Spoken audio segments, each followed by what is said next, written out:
কৃষকের অর্থনীতি যদি শক্তিশালী না হয় দেশের অর্থনীতি শক্তিশালী হবে না।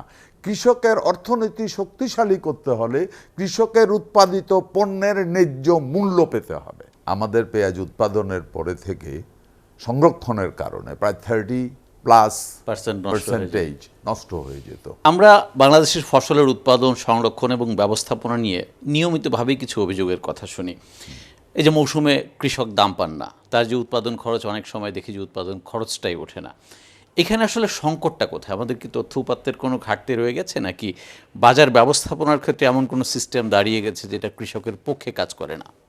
আবারও বলি, এই সরকার বিশ্বাস করে, আমি মনে প্রাণে বিশ্বাস করি এবং লালন করি যে কৃষকের অর্থনীতি যদি শক্তিশালী না হয় দেশের অর্থনীতি শক্তিশালী হবে না।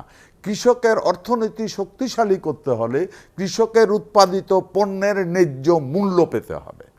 এর ভিতরে যে অনেকগুলি এর কিছু সমস্যা আছে, যেমন ধরেন আমার কৃষকের কাছে বা সরকারের কাছে ওই ধরনের কোনো ডাটা সিস্টেম ছিল না অতীতে। এখনও সম্পূর্ণভাবে যে না আছে তা না, হয়তো একটু সময় লাগবে। আমাদের যে কৃষক কার্ড, যেটা এই কৃষক কার্ডটা যখন সম্পূর্ণভাবে চালু হবে, আমরা আশা করি এই ডাটার একটা বিরাট সমর্থন এখান থেকে পাবো।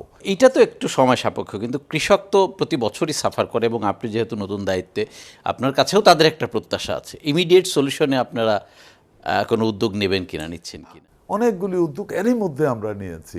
আগামী আশা করি 1 থেকে 1.5 বছরের ভিতরে এগ্রিকালচারের প্রশ্নে অনেক ভালো কিছু সুন্দর খবর শুনবেন এবং আমাদেরকে ধন্যবাদ জানাবেন। নিশ্চয়ই পেঁয়াজের যে বিষয়টা আমরা দেখি যে আমাদের যে উৎপাদন, আমাদের চাহিদার মোটামুটি কিছুটা বাড়তেই থাকে, কিন্তু যেহেতু সংরক্ষণটা ঠিকমতো আমরা করতে পারি না, একটা অংশ আমাদেরকে আমদানি করতে হয়, এবং যেই সময়টা আমরা আমদানি করি তখনই বাজারটা খুব উলটপালট আচরণ করে।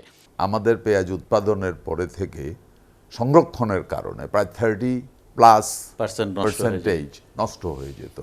আমাদের এখানে 2-3টা ভ্যারাইটির পেঁয়াজ উৎপাদন হয়। একটা পেঁয়াজের লাইফ অনেক বড়, এবং এটাকে আমি নন জিএমও পেঁয়াজ বলতে পারি। দ্যাট মিনস আমাদের আদি পেঁয়াজ সেলফ লাইফ কিন্তু অনেক বড়, পচন কম ধরে। এক্স্যাক্টলি, এবং টেস্ট ভেরি গুড। রিয়েল পেঁয়াজ বলতে যেটা বোঝায় ওইটা, এত বড় যেটা আছে ওইটা তো লাইক এ ভেজিটেবল, ওইটা আমরা বাঙালিরা খাই অভ্যস্ত না। আমরা এরই মধ্যে পেঁয়াজের স্টোরেজের জন্য আমরা প্রায় 11,000 স্টোরেজ আমরা ডেলিভারি করেছি। আরও 15,000 স্টোরেজ 5 লাইনে আছে আমাদের। এই 26,000 স্টোরেজ যদি আমরা তৈরি করছি, যেটা আমরা তৈরি করতে যাচ্ছি আগামী সিজনের আগে ইনশাল্লাহ হয়ে যাবে, তাইলে আমরা এখানে 2,60,000 টন পেঁয়াজ আমরা স্টোরেজ করতে পারবো, যেটা সিজনে উঠানোর পরে যেই পেঁয়াজটা চলবে, এটা 2-3 মাস এটা চলবে, এটা কোনো সমস্যা হবে না। ঠিক তারপরে এই 2,60,000 টন পেঁয়াজ আমরা তখন মার্কেটে দেওয়া শুরু করব। এবং আমরা স্বপ্ন দেখছি আমদানি নির্ভরতা থেকে আমরা বের হয়ে আসব।